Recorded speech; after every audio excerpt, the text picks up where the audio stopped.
there Twitter questions? I see a light here. I've been monitoring the Twitter. Just a couple of questions, actually. I'll give you all of them.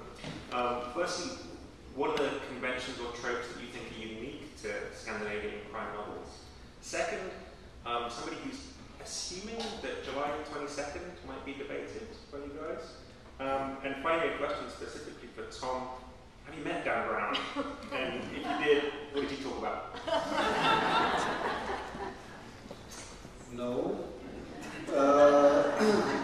I was, however,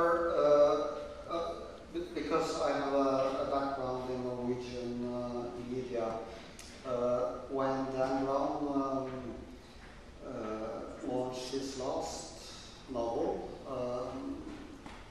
all the US correspondents from Norway contacted me to get questions.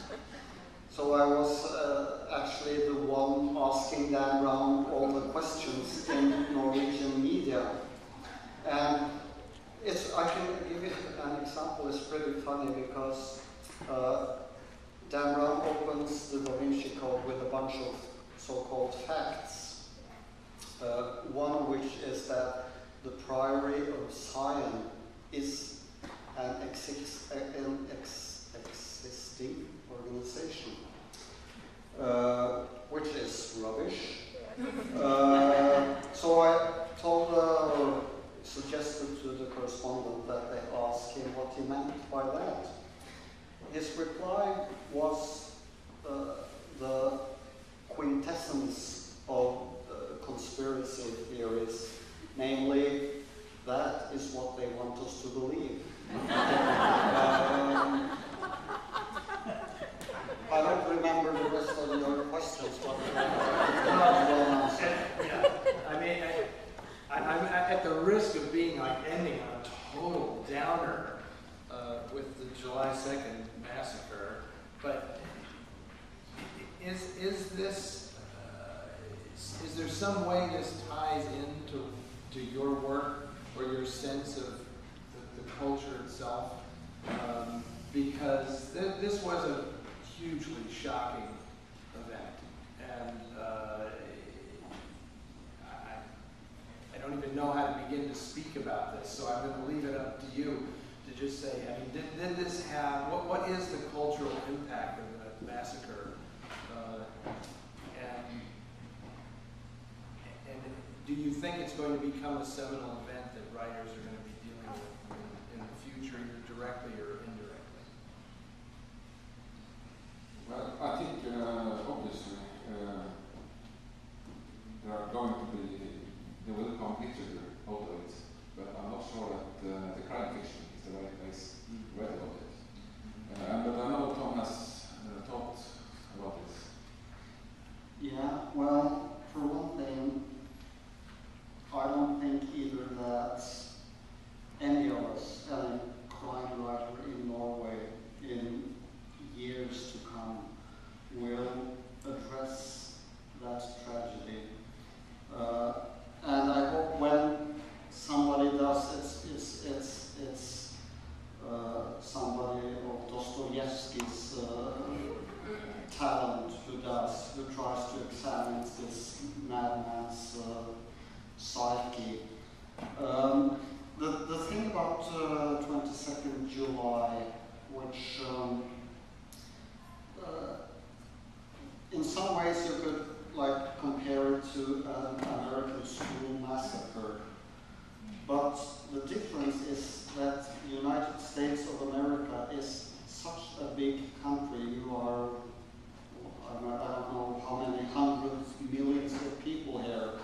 So to most of you, as to most of us, any school massacre will be a horrendous news story in the newspaper and on the television and on the radio. In Norway, we are 4.5 million people, and what happened, especially at Utøya, the terrorist attack was in two parts. First, he detonated a bomb in the city of Oslo, which in itself was a shock to us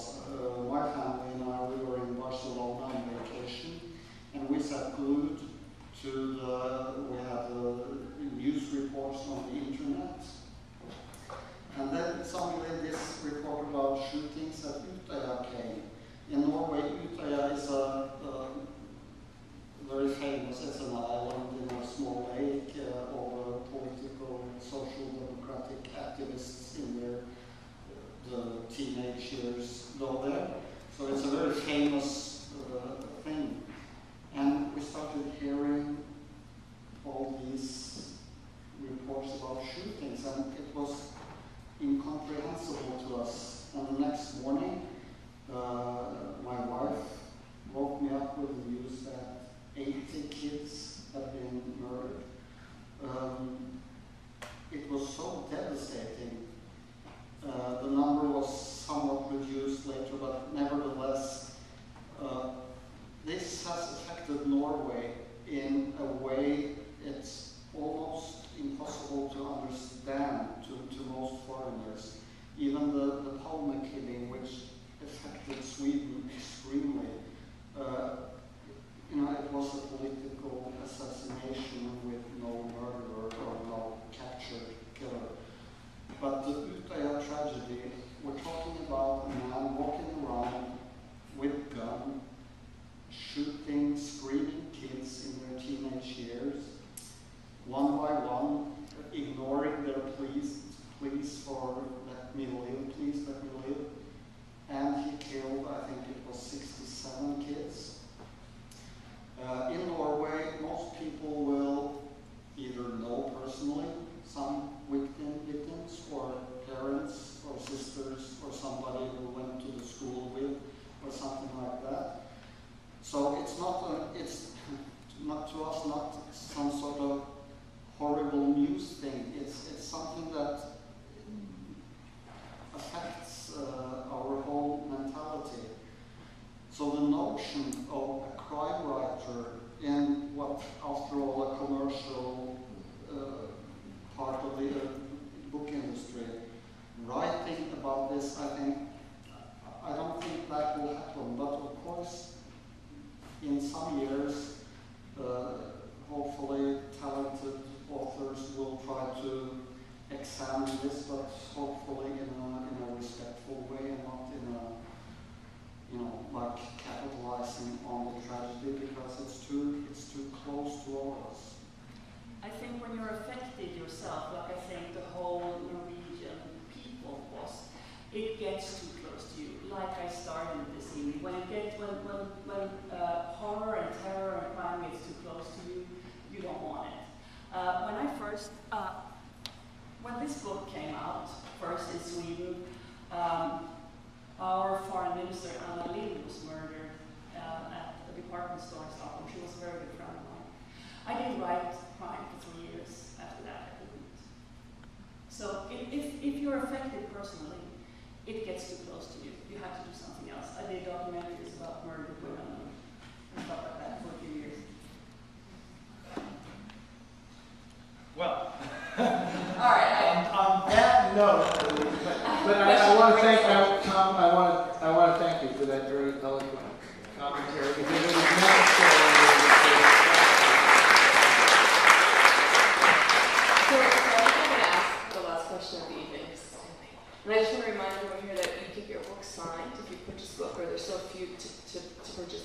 I wanted each of you to recommend one other crime writer from your country that we could read in English.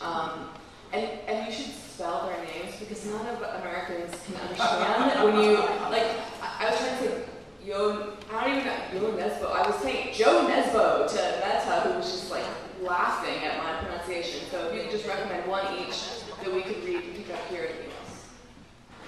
Well, I will go for my friend Kjell Oladal. It's quite easy. Should we write that down? No, because on the covers it says K O Dal. D-O-H-O.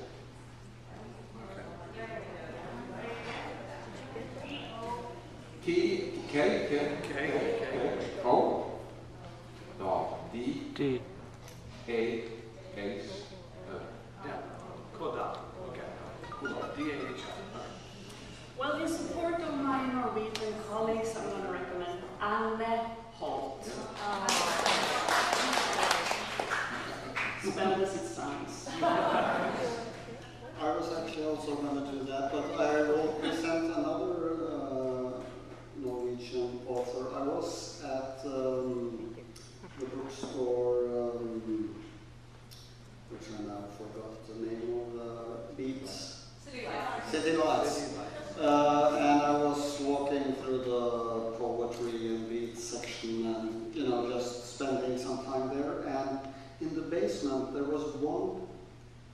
Norwegian author. It's probably the So it's first. definitely not me. Her name is Karin Fossum. Who is a very great, both crime writer, but also, you know, she has a very good language and psychology and all things. So Karin Fossum would be my suggestion. Very, very generous of you. Solidarity with the Scandinavians. That's fantastic. Okay, I would like you all to give a huge round